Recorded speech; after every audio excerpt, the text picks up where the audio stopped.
Arsenal 3, Real Madrid 0. I can't quite believe it. Apologies, I've got to be quite quiet recording this. It is currently 10 past 1 in the morning, and I do have neighbours, but I don't want to sleep. I've probably spent 45 minutes at least since I got home just watching a GIF of Declan Rice's second free kick. It's one of the best things I've ever seen. Tonight was one of the best nights I have ever had. I can't believe how lucky I was to be there. I still can't. The ballot, I will never complain about the ballot again in my life. But what a night! That's one of the best nights in our history. It's certainly the best night at the Emirates I think that we've ever had. It was just I can't get my head around it. I don't want to go to sleep. I don't want to wake up and find out it never happened. It was unbelievable. By the way, can I just say, obviously, as always, I'm going to ask you to subscribe if you're not subscribed already. I asked you yesterday if we could hit 14,000 subscribers. Smashed it. We smashed 14,000. We're up to like 14,100. Let's just keep the train going. I'm loving being on YouTube at the moment. The comments, I love them. So look, if you could like, subscribe, share the Arsenal love. But this was my view. This was my view from tonight. We were up in the heavens, second row from the back. But I'm not going to complain about my seat. The atmosphere tonight was absolutely electric. Unbelievable. Obviously, there were the tifos. Everyone had these bags to hold up that gave us that red and white thing. But the noise, normally like 15 minutes before kickoff, it's if you're out on the actual in your seats, it's quiet. Everyone's inside. 15 minutes before kickoff, unbelievable. Packed house, singing, and they kept it up. We kept it up the whole way through. And obviously, when the goals started going in, it got a little bit raucous. I am injury prone, and I've really quite hurt my knee in one of the celebrations. I think it must have been Rice's second free kick. I was trying to stop myself, basically going over the seat in front of me. Anyway, no one cares about my injury. People care about. I'll tell you what people care about. People care about this. People care about this, mate. On that picture on the left, look how far the ball is out. The way he whips it. I mean, the first one was unbelievable, but the second one, it might be the best free kick I've ever seen. It is. Look the picture on the right. It was on Courtois' side. He's put it Courtois' side, and Courtois gets nowhere near it. You could put another keeper there. It is postage stamp. It's unbelievable, and I don't know why. I don't know why it's taken us this long to utilize Declan Rice on free kicks. Like, he's taken some. He's hit the wall. He hit one straight at Pickford at the weekend. That was what prompted me to tweet. There is nothing more underwhelming than an Arsenal free kick in a dangerous position, because we've not seen one go in 3.5 years. And then we've seen two absolute worldies tonight. And for every Erdegaard free kick into the wall that I've seen in that time, this was worth it. It was worth it. It was unbelievable. Almost the audacity of him to take the second one on as well is absolutely outrageous. And hearing some of the stuff after the game as well, super interesting. So Declan Rice himself said, Martin Erdegaard told him to cross the ball. Nicholas Jova told him to cross the ball on the first free kick. And Bukayo Saka just said to him, if you're feeling it, just fucking go for it.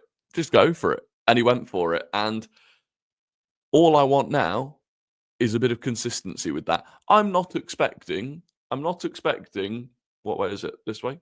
This way. God, it's too late. It's too late in the night to be doing it. Early in the morning to be doing this. I'm not expecting this every time. But I want to see him taking all of the free kicks, and I want to see more of it, because what a weapon. This is our holding midfielder who is now lethal on corners and lethal on free kicks. It is absolutely obscene. But I don't just want the credit to go to Declan Rice. I mean, the credit goes to the whole team, and we're going to talk about that. But I didn't realise till I got home just how good this goal was. Like, I saw it go in front of me. Obviously, I was about 3 miles away from it, up in the row that I was in. But What a finish. Miles Lewis-Skelly plays it into him. It's not the easiest ball that Miles Lewis-Skelly even plays into him. And the way he hits it, I mean, look at the way he stood here. Look at the way he stood. He has no real kind of backlift. He has no momentum going into it. And he just whips it into the bottom corner. It was unbelievable. Absolutely unbelievable. And again, the noise, the carnage when that went in, almost just disbelief. Everyone was just turning around. Honestly, I've never seen anything like it. Everyone in the crowd, we're all just turning to each other, like after the celebrations and limbs had calmed down, just like, what am I seeing? What am I watching? It was, yeah, just unbelievable. And we'll get into. Let me just get rid of that and bring this up. We'll get into the game itself. First half. I mean the stats. First half stats. This doesn't even paint a fair picture, really, because the XG that comes from shots that we actually had, still dominated them. 2 big chances, 4 shots, but that doesn't take into account the 2 balls that Saka whipped across, those low-driven balls. And, that's where, for me, Victor Gyökeres scores a first-half hat-trick for us, because a striker with a striker's instinct, the second they see Saka going onto his right foot, they're making that run across for that low-driven. Obviously, we don't have that at the moment, so it didn't happen, but we were just in complete control, I felt. Defensively, other than the first sort of opening couple of minutes, Kivior made a weird pass that didn't work, and that gave them a chance. Saka actually made a but outside of that, and after that, we just controlled this game. We really did, and I'm not that surprised. We spoke about this on the preview yesterday. We did call it on this channel that Arsenal would win. Admittedly, didn't call 3-0, but the control that we had is because of how well drilled we are. And I told you that Sander Berger comment about how playing against Arsenal, when you have possession and Arsenal don't, it is like someone is controlling them from the crowd, and we saw that. The best individual front three in world football were limited to next to nothing. 0.37 XG in the first half. In total in the game, 0.5 XG. Mbappe, Vinicius Jr., Rodrigo, Jude Bellingham, the team that were going to smoke us, up against, and this is the hilarious thing, up against a back four that included a fourth-choice centre-back, Jakub Kivior, and an 18-year-old who made his senior debut in September.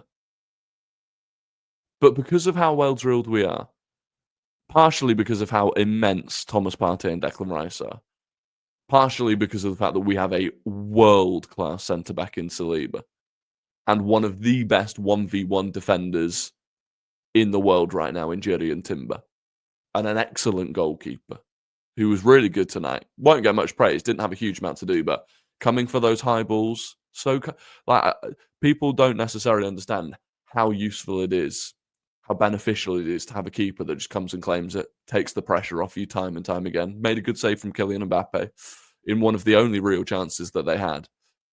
But that defence, rock solid. The midfield, fantastic. And then the front three with Mikel Merino up top. You just got to, I keep having to remind myself here. I feel like people are almost taking it for granted. We've just beaten Real Madrid 3-0 with Mikel Merino up top. And you know where other teams have had injury issues this season? City, they lose Rodri, they lose one player, and they can't really figure out a solution, despite the hundreds of millions of pounds worth of midfield talent they've got. We lost our entire attack, and Mikel Arteta said, do you know what I'm going to do? I'm going to make Mikel Merino a striker for the rest of the season. And it's actually worked. Mikel Merino has 6 goals in 9 games as a striker. It's remarkable. It is genuinely remarkable. And I think for me tonight, anyone that's Arteta out has questioned Arteta, you got to be having a giggle. We've just put on an absolute clinic against Real Madrid. Like I said, with a fourth-choice centre-back, an 18-year-old left-back, Saka, half-fit Saka, and Mikel Merino up top. And it wasn't even close.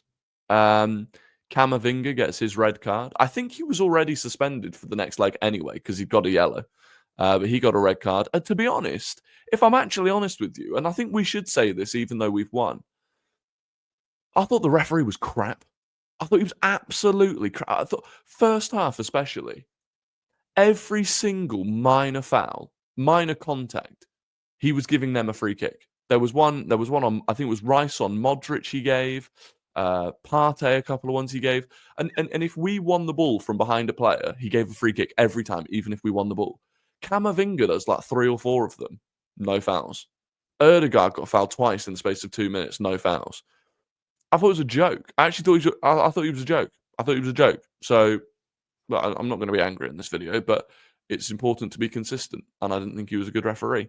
In terms of those individual performances, like I said, Jurrien Timber absolutely nullified Vinicius Jr.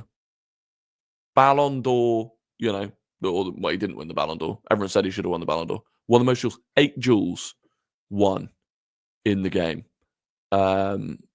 Just come down to his defense. 3 out of 4 tackles, 8 defensive actions, 5 recoveries, and he only got dribbled past once. Got dribbled past once in 90 minutes against Vinicius Jr. Saliba, like I said, this for me, by the way, a lot of talk this season's been about Gabriel, how good Gabriel's been. And don't get me wrong, Gabriel has been immense this season.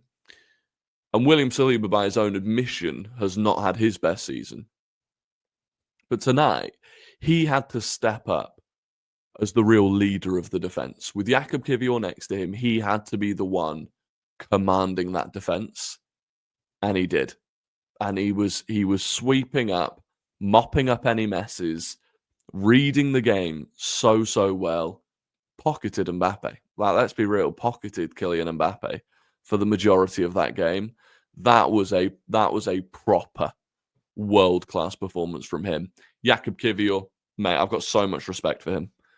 The pressure that was on him tonight, with half the fan base still saying that he shouldn't start the game, having barely played this season, having made mistakes in some of those games where he did play, 100% knowing that he'd have been considered the weakness in this lineup, the player that Real Madrid would target.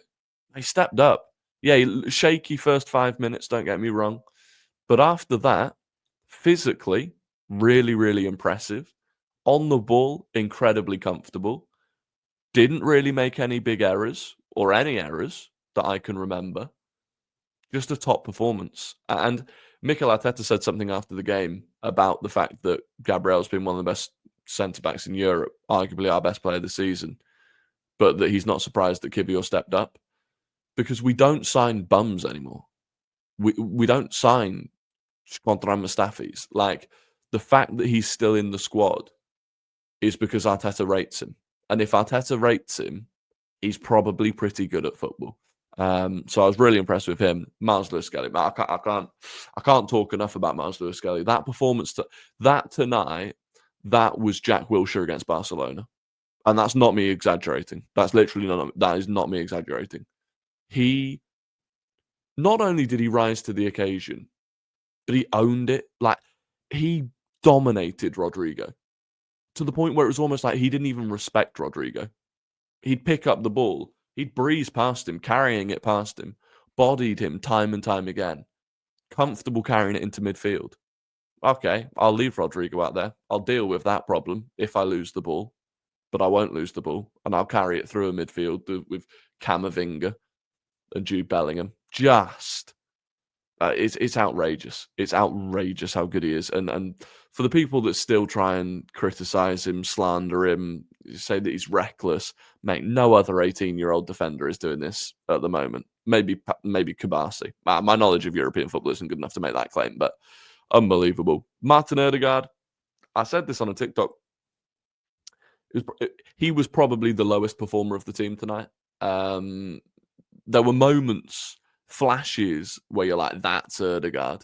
There was that one through ball into Saka in the first half that resulted in one of those balls getting whipped across. That was very good. Still leading the press very well. Still, captaining the side very well. But there were a few times where he lost the ball, was a bit of a soft touch, and I do think there's still more to get out of Martin Odegaard. I do still think he needs this summer. Thomas Partey, wow, what a performance! What a performance from Thomas Partey. He got booked, which, to be honest, I've not seen it back. I don't know if that was a justifiable booking, but outside of that, on the ball he was brilliant. Spreading it out to Saka, comfortable, defensively, looked assured, covering ground really well. Great performance. Declan Rice, that's a generational performance, by the way. That's like 15, 20 years' time, you might still be talking about that performance. 2 direct free kicks, one of them arguably the best free kick I've ever seen. But outside of that, dominated the midfield. Literally completely dominated the midfield. Barely gave Madrid a sniff through the midfield. Just we sing Declan Rice, we got him half price. We did. 200 million for Declan Rice would not be a scam. Unbelievable. Absolutely unbelievable. Just speechless. Saka, coming back from that injury, works his bollocks off to get back from that injury. He was asked in the press conference yesterday how far off he thinks he is from the likes of Mbappe and Vinny Jr. And he kind of kissed his teeth. He was polite about it, but you could tell he was like, "Who said I'm off? Who said I'm far off? Why have you asked me that question?" And tonight, realistically, a half-fit, rusty Bukayo Saka was the shining light of the attacking players. He shone brighter than Mbappe, than Vinny Jr., than Rodrigo. Alaba couldn't get near him. Alaba couldn't touch him.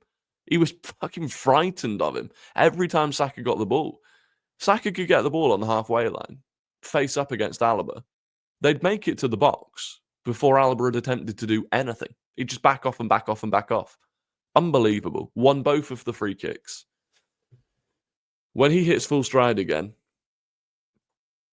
worrying times. Mikel Merino, what a finish from him. Like I said, we spoke about that. Outside of that, he's doing his best. This is the thing. Don't get me wrong. You'd rather have a proper striker there. You'd rather have Kai Havertz. You'd rather have a Victor Gyökeres. Right, of course you would. But he is doing everything that his body will allow him to do. He is fighting for everything. He's pressing as much as he can. He's running his socks off. When Declan Rice goes off, he drops into midfield, does the job there as well. I think a lot of people are beginning to change their minds. I think a lot of people had written him off, which was blatantly always going to be a mistake anyway, because it was the exact same thing that people didn't learn from writing Kai Havertz off. But phenomenal. And then Gabriel Martinelli. Just a workhorse, had a few chances, created a few things here and there. Up against Fede Valverde, who I think is an exceptional player. But yeah, the work rate was off the charts. Again, helped Mars Lewis Skelly limit Rodrigo to absolutely nothing. And that was the thing. It was just the whole squad. That was just a whole squad performance to be immensely proud of. And yeah, I might never have a night like that at the Emirates again. That's the reality. So many people had written us off. Don't write us off again. And Mikel Arteta. 5 years ago, we conceded 31 shots to Watford. Tonight, we conceded 0.5 XG against Real Madrid. And we smoked them 3-0. Crazy. Still work to do, though. Still got to go to the Bernabeu. It'd be interesting to see how we set up there. People think we're just going to set up with like the worst, most horrible low block. I don't think we will. I think Arteta will set up. Yeah, it'll be a bit defensive, but I think Arteta will look at tonight's game and go, we'll just do the same again. We'll just do the same again. And if we can get an early goal in that game, 4-0 up, tie done. But yeah, unbelievable. I appreciate you all for watching. Apologies that, I'll be honest, I'm quite tired, but I also don't want to sleep. So it was a bit of a kind of a low energy video. But yeah, what a night.